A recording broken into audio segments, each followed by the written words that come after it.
Hi అండి. ఇవాళ మీకు ఒకటి చెప్పాలనుకుంటున్నాను. రియల్ స్టోరీ అండి. ఒక అమ్మాయిది. ఒక అమ్మాయికి చిన్న ఏజ్లో మ్యారేజ్ చేశారండి.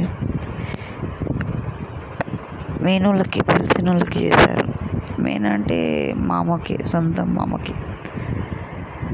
ఆ అమ్మాయికి పెళ్లి చేస్తే ఆ అమ్మాయికి అబ్నార్మల్ కిడ్ పుట్టాడండి. ఫస్ట్ బాబు, మళ్ళీ తర్వాతకి ఇంకొక బాబు. చూసారా, మేనమామకు చేస్తే ఏమైందో చూసారా, అబ్నార్మల్ కిడ్ పుట్టారు. ఇది రియల్ స్టోరీ అండి, క్రియేటెడ్ కాదు. తల్లిదండ్రులకు తెలిసి కూడా మేనమామకు చేశారు. కానీ దానివల్ల ఏమైందంటే ఆ అబ్బాయికి అబ్నార్మల్ కిడ్ పుట్టాడు. వాళ్ళ ఫ్యామిలీ మెంబర్స్ నుంచి చాలా స్ట్రగుల్ అయింది అమ్మాయి. అది చేసుకున్న హస్బెండ్ కూడా సరిగా లేడండి, ఇల్లీగల్ రిలేషన్షిప్ పెట్టుకున్నాడు. ఇలాంటి ప్రాబ్లమ్స్ ఉన్న అమ్మాయి అయినా కూడా వాళ్ళ అమ్మమ్మని, తాతయ్యని, వాళ్ళ అత్తమామ అనమాట, వాళ్ళని పట్టుకొని లైఫ్ని లీడ్ చేస్తుందంటే అమ్మాయికి 2 చేతులు ఎత్తి దండం పెట్టాలండి. అవునా? తల్లిదండ్రులు అలా చేసింది కాక అమ్మాయికి ఎంత సపోర్ట్ చేయాలి? కన్నతల్లే కదా, తిట్టాలి. అవునా? తమ్ముడే కదా, తప్పు చేసినప్పుడు బెదిరించాలి. కాకుండా క్వైట్గా అల్లుడని భయపడితే ఎట్లా? తప్పు కదా. అమ్మాయిని పువ్వులు పెట్టి చూసుకోవాలి. తనకు ఒక తమ్ముడు కూడా ఉన్నాడండి. ఆ తమ్ముడు కూడా అసలు పట్టించుకోడు.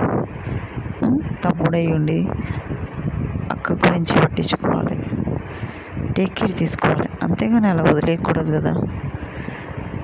ఒకటి చెప్తున్నా, ప్లీజ్ మేనమామకి వద్దండి. పిల్లలు ఎప్పుడు పుడతారు, స్ట్రగుల్ అవుతారు. ఆ ఆడపిల్ల స్ట్రగుల్ అవుతుంది. తన భర్తకి ఇంకో ఇల్లీగల్ రిలేషన్షిప్ ఉందన్నా కూడా అమ్మాయి తనతోటి సంసారం చేస్తుందంటే అమ్మాయికి చేతులెత్తి దండం పెట్టాలంటే.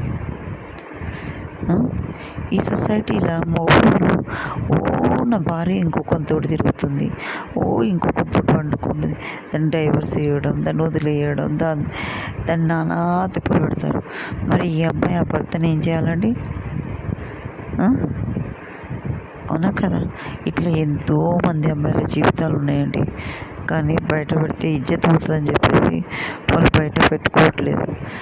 అబ్బాయిలు అయితే ఇజ్జత్ పోతుందని కూడా ఆలోచించకుండా అమ్మాయిలను బయట పెడతారండి.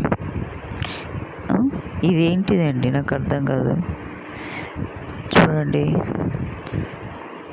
ప్రతి వాళ్ళ లైఫ్లో ఏదో ఒకటి ఉంటుంది.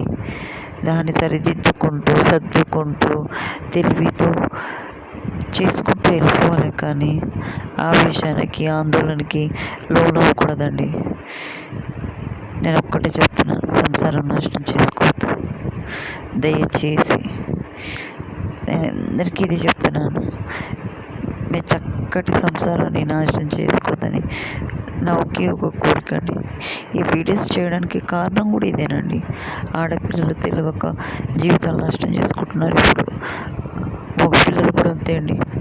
అప్పుడు తల్లిదండ్రులు ఉన్నప్పుడు వెనుకట్లో ఏంటంటే తల్లిదండ్రులు నచ్చజెప్పేవాళ్ళు. ఆడపిల్ల తప్పు చేసినా, మగపిల్లగాడు తప్పు చేసినా. ఇప్పుడు పెద్దవాళ్ళు లేరు, నచ్చజెప్పేటోళ్ళు లేరు. ఆ ఆలోచన విధానమే లేదండి. ఓకేనండి, మీ ఇష్టం, మీ life. Thank you to everyone.